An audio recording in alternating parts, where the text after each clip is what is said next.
This channel does not promote any violent, harmful, or illegal activities. All content provided by this channel is meant for an educational purpose only.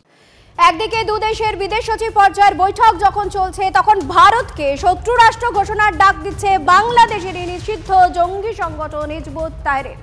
Dhaka সহ বাংলাদেশের বিভিন্ন রাস্তায় একেবারে প্রকাশ্যে leaflet বিলি হচ্ছে, তাতে ভারত বিরোধী উস্কানিমূলক বক্তব্য রয়েছে। হিজবুত তাহরিরের সংগঠনের নেতৃত্বে মুসলিম ঐক্য তৈরি করার আহ্বান জানানো হয়েছে।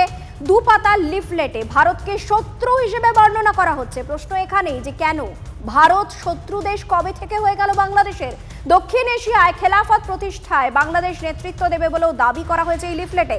TV9 বাংলার হাতে এক্সক্লুসিভ ছবি সেই লিফলেটের।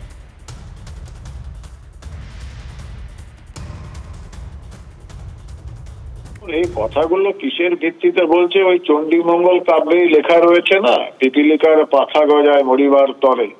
আর ভারত বাংলাদেশ সীমান্তে তার কাটা ক্রস করুক, 50 মিটার ক্রস করুক, একটা লোক ফিরে যেতে পারবে না। ওদের ওই 72 হুড়িপড়ির কাছে আমরা ওদের ফেরত পাঠাবো। ক্ষমতা থাকলে করে দেখা, সাহস করে দেখুক, সবগুলোকে আমরা ওইখানেই কবর দেবো ভারতের সীমান্তে। এখন দেশ কিন্তু সরাসরি এর মধ্যে ইনভলভ হয়ে গেছে এবং তারা প্রকাশ করছে। সিরিয়ার ঘটনাটাও ইম্প্যাক্ট হচ্ছে। সংখ্যালঘু হিন্দু সম্প্রদায়ের নিরাপত্তার জন্য নিঃসন্দেহে চিন্তার ব্যাপার। অনেক লোক বলছে কি আমরা আক্রমণ করব, এটাও অনেক দুর্ভাগ্যপূর্ণ। কেন কি মানচিত্রেও দেখি ভারতের আর বাংলাদেশ মানচিত্রে যেরকম মা নিজে বাচ্চাকে নিজে কোলে রাখে, ওই রকম বাংলাদেশ ভারত মায়ের কোলে আছে, বাচ্চা একদম যত্নে আছে। কিন্তু এখন বিদ্রোহ করে, এরকম রিলেশন খারাপ করে, দূর দেশের শত্রুতা করে, আমি জানি না কি এটা ভালো হবে দুই দেশের জন্য কিনা। এটা খুব আনফরচুনেট হবে। শত্রু রাষ্ট্র ঘোষণা করতে হবে। বেটা যদি ফারাক্কার জল বন্ধ করে দেয়, না খেয়ে জল না খেয়ে শুকিয়ে মরবি। যদি আমাদের বিদ্যুৎ বন্ধ করে দিই, বিদ্যুতের অভাবে মরবি। আমাদের চাল ডাল গম খেয়ে বেঁচে আছিস।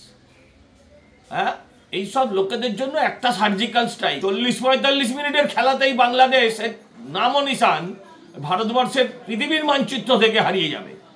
এই মূর্খগুলো সেটা জানা উচিত। ওপার বাংলায় যখন লাগাতার হিন্দু নির্যাতন চলছে, তখন ভোটের মেরুকরণ নিয়ে এপার বাংলায় তুঙ্গে রাজনৈতিক তরজা, তুঙ্গে তৃণমূল বিজেপি তরজা।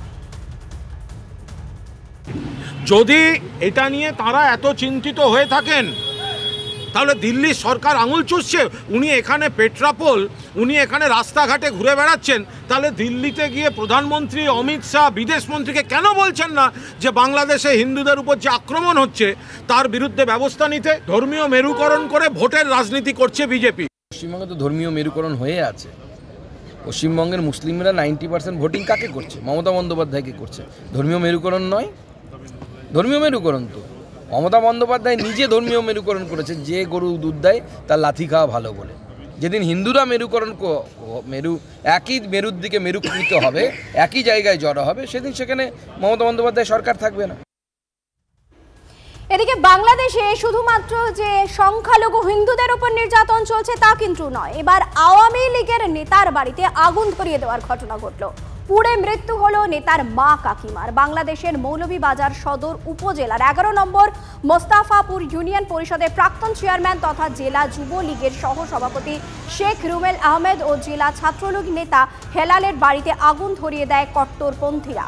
আর এই ঘটনাতেই তার মা এবং কাকিমার মৃত্যু হয়।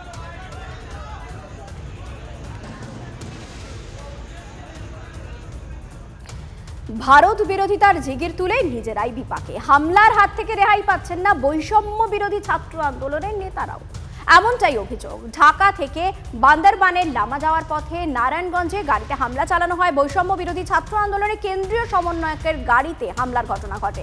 আহত হয়েছেন বেশ কয়েকজন। হামলাকারী কারা সে বিষয়ে অবশ্য চুপ ছাত্র আন্দোলনের মুখ্য সংগঠক।